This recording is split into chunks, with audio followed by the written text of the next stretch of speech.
Bonjour à tous, nous sommes dimanche matin ici au Sable d'Olonne.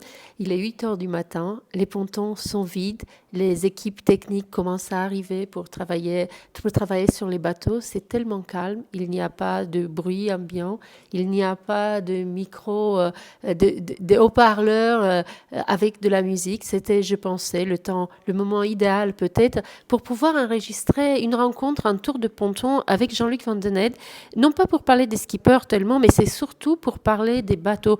Vous savez, Jean-Luc Vandenette qui a fait le premier, le deuxième Vendée Globe, un pionnier de la mini transat, toujours Tour du monde à l'endroit, à l'envers. Son record du Tour du monde à l'envers n'est toujours pas battu 20 ans après. Il l'a fait en solo, ni en équipage, il n'est pas battu.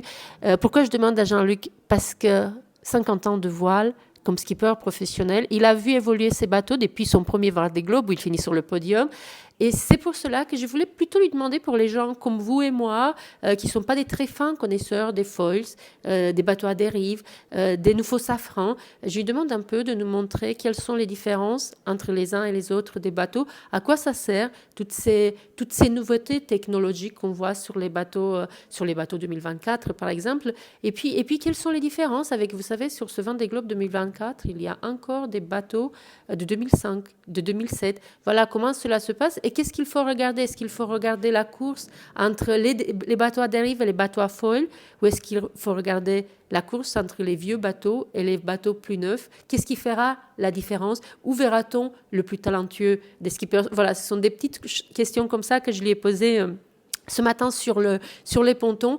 Je suis tellement occupée à monter des vidéos, je souffre tellement de ces problèmes de micro qui ne fonctionnent pas correctement que malheureusement je ne peux pas mettre en ligne tout de suite la vidéo de notre rencontre.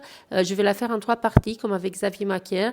On va faire les bateaux, certains des bateaux ce soir, je la mettrai en ligne ce soir, et puis les autres demain matin et puis mardi matin. C'est très intéressant, vous allez voir, les explications qu'il nous donne sont extrêmement intéressantes, que vous soyez voileux, que vous soyez pas voileux, que vous soyez même avec des enfants. Si vous êtes dans la queue cet après-midi ici au Sable d'Olonne et que vous ne savez pas quoi faire pour passer le temps, surtout regardez cette vidéo, regardez les détails, regardez les différences, montrez-les aux enfants, comme ça ils pourront peut-être patienter. Et lorsque vous arriverez enfin sur les pontons, vous pourrez voir de vos propres yeux toutes ces choses-là qu'il nous explique avec autant de patience et autant de pédagogie. Allez, je vous mets dans la ligne celle-ci maintenant, la vidéo de Jean-Luc ce soir, et entre les deux, la vidéo de Capernance de Griffin. C'est sympa de me suivre, vous êtes très nombreux. Merci aux nouveaux abonnés, c'est grâce à vous que bientôt je vais atteindre les 10 000 vues de YouTube et gagner de l'argent. Bye bye. Du sextant là-dessus. Tiens, le bon capitaine des violettes d'orange. Merde. Je prends des cours de vol, Damien, avec Jean-Luc Vandenette. Oui. Faut qu'il m'explique. I say this is for the baby. Non, Je la connaissais de bruit. vous seriez pas à la télé de temps en temps, vous? En réalité, quand il navigue hors de l'eau, c'est l'avant qui est hors de l'eau. Si l'autorisation de mettre des ailettes sur le safran, eh ben, le bateau sortirait de l'eau complètement à une certaine vitesse sous la casquette et qui permet d'enrouler, dérouler la voile. C'est-à-dire qu'une fois qu'elle est hissée, une fois qu'elle est mise en place, elle arrive jusqu'ici, hein, elle est mise en place et Je me souviens, là, t'habites en face. Salut, ouais, oui, je suis le local de l'étape, c'est ça, j'habite à la chambre là-bas. Tu es en forme? Ah bah oui, je suis en forme, écoute, j'essaie de me maintenir. Toujours présent sur les pontons. Bah oui, on essaye d'expliquer.